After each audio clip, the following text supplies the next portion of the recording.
नमस्ते एवरीवन। पिछले एपिसोड में हमने अपने स्वभाव के बारे में बहुत सारी जानकारी ली थी। हमने जाना था कि हमारी फिजिकल और मेंटल नेचर में क्या क्या पॉसिबिलिटीज़ हैं, क्या क्या वर्गीकरण हैं, क्या क्या क्लासिफिकेशंस हैं। आज के एपिसोड में हम पर्सनैलिटी के बारे में बात करने वाले हैं कि पर्सनैलिटी के बेसिस पर हम कैसे डिफरेंट हो सकते हैं। तो इससे हमें अपने बारे में और अपने आसपास के लोगों के बारे में जानने के लिए बहुत सारी बातें समझ आएंगी और बहुत सारा ज्ञान मिलेगा, जिससे हम अवेयर हो जाएंगे कि हम कैसे अपने आसपास के लोगों के साथ डील करें। Welcome sir. आज आप हमें बताएंगे कि डिफरेंट टाइप्स ऑफ पर्सनालिटीज़ क्या हैं। जी। तो पहले डायमेंशन में सबके टेम्परामेंट अलग अलग होते हैं। कोई एग्रेसिव होता है, कोई असर्टिव होता है, कोई सबमिसिव होता है। ओके। दूसरे डायमेंशन में कोई सोशल होता है यानी मिलनसार होता है, कोई असोशल होता है, अकेले रहना पसंद करता है। ओके। थर्ड डायमेंशन है कोई एडजस्टेबल है, कोई नॉन एडजस्टेबल है। ओके। तो 3 लेयर्स ऑफ पर्सनालिटी डिस्टिंक्शंस हो सकते हैं। जैसे सर ने बताया कि 3 तरह की पर्सनालिटीज़ पहले बताई। एक लेवल ये बताया कि एग्रेसिव, असर्टिव और सबमिसिव। उसके बाद जो सेकंड डायमेंशन ऑफ पर्सनालिटी है वो सोशल और ए सोशल है। थर्ड लेयर ऑफ पर्सनालिटीज़ जो हैं वो हैं एडजस्टेबल और नॉन एडजस्टेबल। तो ये टर्म्स तो बहुत सुनी हुई भी हैं और बहुत फेमिलियर भी हैं हमें, लेकिन हम इनके बारे में डिटेल्स में समझेंगे कि एग्रेसिव क्या होता है, सबमिसिव क्या होता है और असर्टिव क्या होता है, सोशल ए सोशल क्या होते हैं और एडजस्टेबल और नॉन एडजस्टेबल कैसे होते हैं। तो सर आप पहले तो हमें एग्रेसिव के बारे में बताइए। तो एग्रेसिव लोग वो होते हैं जो अपने को बढ़िया समझते हैं, दूसरों को घटिया समझते हैं। अच्छा, अपने आप को बेहतर समझते हैं, दूसरों को इन्फीरियर समझते हैं। जी। इन्फीरियर समझते हैं। जी। उनको लीडर बनना अच्छा लगता है, ओके। ऑर्डर देना अच्छा लगता है, ऑर्डर लेना अच्छा नहीं लगता है। ओके। जब वो जूनियर पोजीशन में होते हैं तो काफ़ी रिबेलियस होते हैं। अच्छा, क्योंकि ऑर्डर लेना अच्छा नहीं नहीं लगता है। लगता है। जी। उनको कायदा कानून पसंद नहीं है। अच्छा, रूल्स फॉलो नहीं करना नहीं चाहते। मैं जो कहूँ वही सही। जहाँ हम खड़े हो गए लाइन वहीं से शुरू होगी। ओके। ठीक है। और जो उसकी बात मानेगा उस पे उसके 4 हाथ हैं। अच्छा, उन पर उनका पूरा कृपा है, उनकी कृपा है। ओके। जो नहीं मानेगा उसको काट देता है। ओके। ये लोग सुपीरियरिटी कॉम्प्लेक्स से पीड़ित होते हैं। अच्छा, क्योंकि अपने आप को वो सबसे ऊंचा समझते हैं। हाँ। जी। जी। इसके उदाहरण हिटलर, सदाम हुसैन। अच्छा, तो क्रूअल भी होते हैं साथ साथ। हो हाँ, सकते होते ही ऐसा नहीं हो सकते हैं। ओके। इंदिरा गांधी, बाल ठाकरे, अच्छा, लालू प्रसाद, जयललिता, ममता बनर्जी, मायावती, ये सब एग्रेसिव किस्म के लोग हैं। Okay, strong personality. ठीक है। असर्टिव लोग वो कायदे का चुस्त पालन करते हैं। कायदा मानी कायदा, कायदे से चलना चाहिए। अच्छा, bye the book all the by the time. Book और हायरार्की। अच्छा। कि मेरा बॉस है, मुझे उसकी बात माननी है, ये मेरा जूनियर है, उसको मेरी बात सुननी है। ठीक है। या ये मेरे माता पिता है, मैंने उसका आज्ञा का पालन करना है, ये मेरा बेटा है, उसकी मेरी बात सुननी है। तो मतलब असर्टिव लोग वो हैं जो पूरे प्रोटोकॉल्स को फॉलो करते हैं। वो अपने रिश्तों की भी अहमियत उसी हिसाब से जो समाज ने बनाई है कि माता पिता हैं और बहू है, बच्चे हैं, या फिर जो भी संबंध हैं उनको पूरी तरह से फॉलो करना है। ऑफिस में हैं तो वो हायरार्की को पूरा फॉलो करते हैं। तो यदि वो अपने बॉस को फॉलो करते हैं तो चाहते हैं कि उनका सबऑर्डिनेट भी उनको पूरी तरह से फॉलो करे। ठीक है, तो ये है असर्टिव लोग। उनके बारे में कुछ और बताना चाहेंगे? हाँ, ये लोग काफ़ी रिजिड भी होते हैं। अच्छा, रिजिड होते हैं क्योंकि रूल्स फॉलो करते हैं बाय द बुक। जी जी जी जी। मोस्ट ब्यूरोक्रेट इस प्रकार के होते हैं। तो जितने भी जैसे आईएएस ऑफिसर्स हैं, ब्यूरोक्रेट्स हैं, वो बाय द बुक चलते हैं, तो वो मोस्टली असर्टिव होते हैं। इसीलिए तो ब्यूरोक्रेटिक रेड टेपिज्म आता है। हाँ, okay. Red tapism is the by product of assertive nature people. Okay ji. तो असर्टिव पर्सनालिटी के examples. T N Seshan, T N Seshan, G R Khairnar. Very prominent names to follow the rules. Yes. Gandhi ji थे असर्टिव। अच्छा। ठीक है। और सबमिसिव? सबमिसिव लोग दूसरों को बढ़िया समझते, अपने को घटिया समझते हैं। अच्छा, उनको इन्फीरियर कॉम्प्लेक्स है। इंफीरियर कॉम्प्लेक्स होता है। ये लोग अच्छे अनुयायी बन सकते हैं, लीडर नहीं बन सकते, क्योंकि उनको जिम्मेदारी पसंद नहीं है, रिस्पॉन्सिबिलिटी नहीं लेते हैं। ठीक है। और अगर उन पे जिम्मेदारी थोपी जाए तो नर्वस हो जाएंगे। अच्छा। जैसे अगर सबमिसिव को क्लार्क से ऑफिसर बनाया जिसमें ज़्यादा जिम्मेवारी है, तो उसको प्रोमोशनल न्यूरोसिस होगा और वो रिक्वेस्ट करके मुझे वापस क्लार्क बना दो, वहीं ठीक था।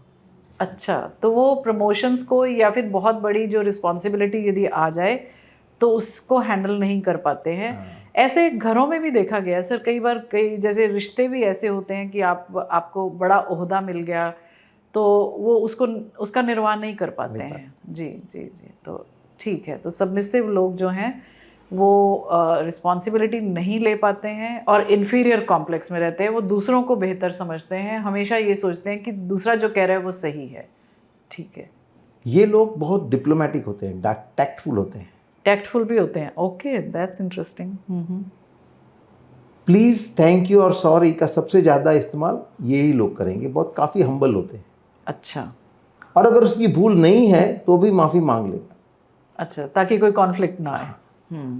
असर्टिव कहेगा अगर मेरी भूल है तो माफ़ी मांगूंगा, अगर भूल नहीं है तो नहीं मांगूंगा। जी। और एग्रेसिव माफ़ी नहीं मांगेंगे। सवाल ही पैदा नहीं होता है। तो मेरी तो भूल ही नहीं हो नहीं सकती। होती। ठीक बात है, ठीक बात है।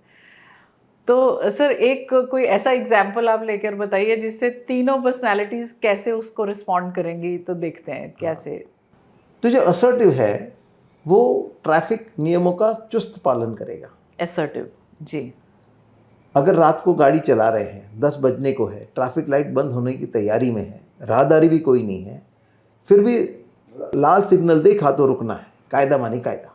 अच्छा। जबकि एग्रेसिव पीक आवर्स में भी लाल लाइट से निकल जाएगा। जी जी। और सबमिसिव क्या करेगा, वो देखेगा आजू बाजू, हवलदार है नहीं है तो निकलो। Okay okay, very interesting. मानी वो कायदे का पालन डर से करते हैं। असर्टिव कायदे का पालन आदर से करते हैं और एग्रेसिव कायदे का अनादर करते हैं। Oh, very good, very good analogy. Yes.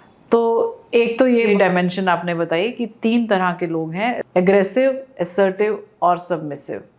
तो अब हम देखेंगे कि हम क्या हैं, हमारी क्या पर्सनालिटी है, हम एग्रेसिव हैं, असर्टिव हैं या सबमिसिव हैं, और हमारे आसपास के लोग कैसे हैं ये भी जानना बहुत ज़रूरी है। कई बार क्या है कि हमारे पेरेंट्स यदि सबमिसिव हैं तो हम उनसे एक्सपेक्टेशंस जो कर रहे हैं वो कई बार हमारी गलत हो जाती हैं।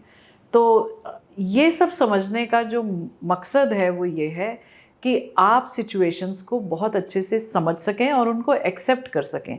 आसपास के लोगों को देखिए कि वो असर्टिव हैं, वो ऐसा कर रहे हैं तो क्यों कर रहे हैं, तो आप उनको उनकी पर्सनैलिटी मानकर एक्सेप्ट कीजिए। ये मत सोचिए कि वो ऐसे क्यों हैं, गलत करते हैं, वो सही क्यों नहीं करते हैं, वो ऐसे क्यों नहीं हो जाते, या फिर मैं ऐसा क्यों नहीं बन जाता।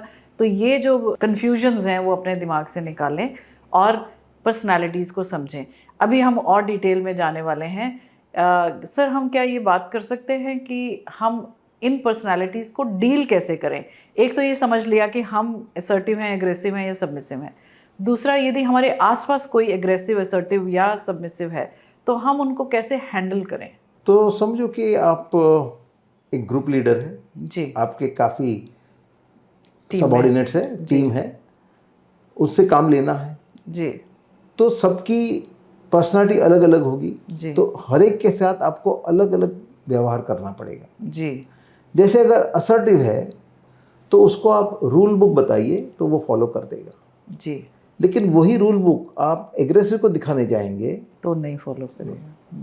तो अगर उससे काम लेना है तो कैसे लिया जाए, तो उसको मस्का मारना है, ओ, चने पे झाड़ पे चढ़ाना है, ईगो पंपिंग करनी है। हाँ। तो मतलब जो एग्रेसिव से काम लेना है तो उसकी ईगो को मस्का लगाइए, उसको थोड़ा सा पैम्पर कीजिए, हाँ। तब वो काम करेगा। ठीक। अगर आप कहें मैं बॉस हूँ, मैं क्यों मस्का लगाऊं, तो आपका काम नहीं होगा। Okay, very interesting. या दूसरा तरीका है चैलेंज। अच्छा। उसको कहो मुझे नहीं लगता तुम कर पाओगे, और आपको गलत पुरवार करने के लिए भी वो कर देगा। लेकिन यही चैलेंज अगर आप सबमिसिव को देंगे तो कहे हाँ भाई मुझसे नहीं होगा। सही है। तो सबमिसिव से काम कैसे लिया जाए? तो उसको प्रोटेक्शन देना है कि तुम आगे बढ़ो, हम पीछे है। ओके। और पीछे रहना, उसको आगे करके भाग नहीं जाना। हाँ, उसको सपोर्ट चाहिए, Support उसको एनकरेजमेंट चाहिए। ठीक है। या दूसरा तरीका है डंडा। अच्छा, तब भी काम करेगा वो? तभी काम करेगी। लेकिन वही डंडा अगर आप एग्रेसिव के साथ वापरेंगे तो काम नहीं होगा। नहीं, आपके सर पे पड़ेगा। अच्छा, वही डंडा आपके सर ठीक है, वो डंडा आपके सर पर पड़ेगा। ठीक है। तो ये तो हुई टीम की बात। अब यदि घर में, जैसे यदि किसी के पति सबमिसिव हैं या अग्रेसिव हैं या असर्टिव हैं, या बच्चे, क्योंकि बच्चों की भी डिफरेंट पर्सनालिटीज़ है, सिबलिंग्स की भी डिफरेंट पर्सनालिटीज़ है, पेरेंट्स हैं, पेरेंट्स इन लॉ हैं, तो उनको भी इसी तरीके से हैंडल करना पड़ेगा। तो मतलब यदि आपके रिश्ते में, आपके संबंध में कोई एग्रेसिव है तो आप उनकी ईगो को पैम्पर कीजिए, उनकी तारीफ़ कीजिए, उनको अप्रिशिएट कीजिए, उनसे काम कराइए। यदि आपको लगता है कुछ ऐसा कार्य है तो आप उनको चैलेंज करके भी करा सकते हैं, जैसे बच्चों से आप करा सकते हैं कि अच्छा देखते हैं तुम ये कर सकते हो या नहीं कर सकते।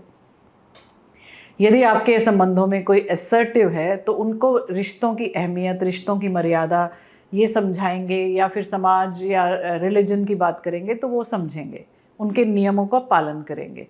और यदि सबमिसिव है तो उससे आप कैसे बात करेंगे? उनको प्रोटेक्शन देंगे, उनको सपोर्ट देंगे, उनको इनकरेज करेंगे, या फिर डांट भी सकते हैं। तो इस तरीके से आप अपने आसपास के जो संबंध हैं उनको बेटर कर सकते हैं और अपना काम भी ले सकते हैं और सहजता से जीवन जी सकते हैं। अब सर हम चलते हैं इसके नेक्स्ट लेयर पे, जो आपने बताया सोशल और ए सोशल, उनका कहाँ पर ये स्थान बनता है?